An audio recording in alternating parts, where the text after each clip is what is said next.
Hi again, and in this video I'll show you how to create and how to run a Python program. In the previous lecture we set up Python and we ran a Python interactive session. So that was like a running code line by line. But what we want to do instead, we want to write code that we are able to save it in a file and we're able to run all the code at once.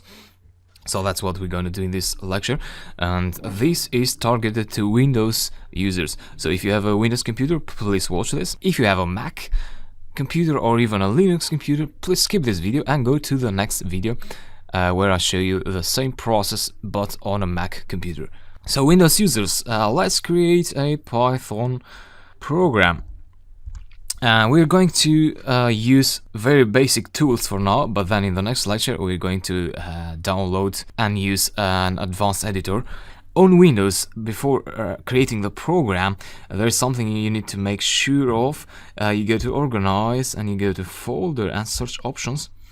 You go to View and then look here for this option, Hide extensions for known file types. You want to make sure this option is unchecked, just as I have it here. Don't check it. Yeah. Cancel that.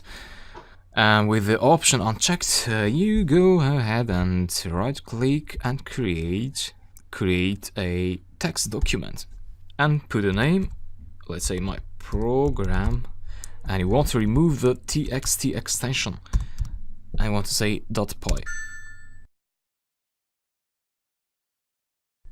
Okay, no problem. I want to change the name. Now, this is the file where you're going to write your Python code. So just go ahead and edit it with any editor that you have, maybe Notepad. We're going to use Atom later. For now, this is good.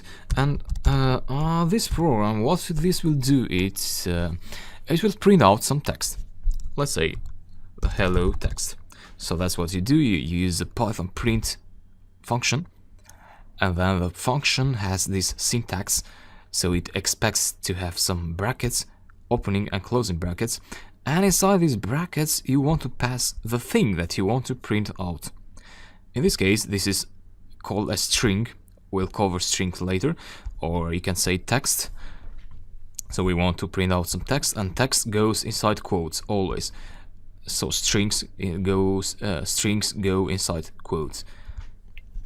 Make sure you want to save, Ctrl S, exit the script, and then click outside in here and hold Shift and right click, and then you want to go to Open Command Window here.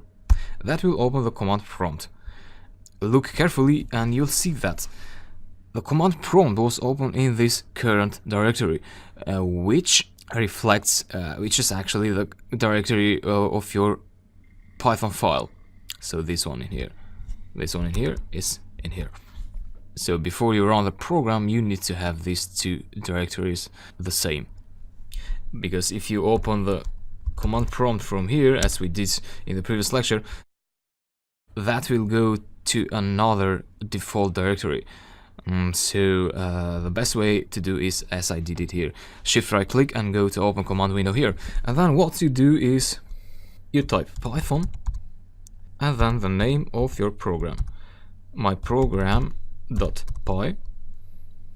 So what you're doing is you're using Python, the Python program, to execute this file, and you get the output in the command line, which is hello, the text hello. Similarly, I could execute it with my Python 3.6.py, and you get the same output again.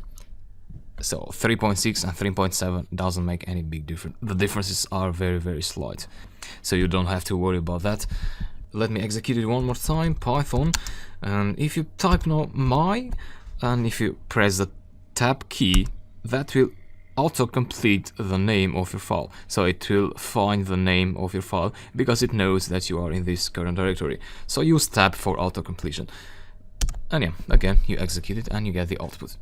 Of course, you can go ahead and add other lines of code there. Let's say print 7, a number. Numbers don't go inside quotes. Control S to save and close, and go to the command line again and press the upper arrow key to execute, to call a previously executed statement. So upper arrow key will call python myprogram.py, execute, and you get hello and 7. That's the idea. Hope you enjoy this, and I'll talk to you in the next lecture.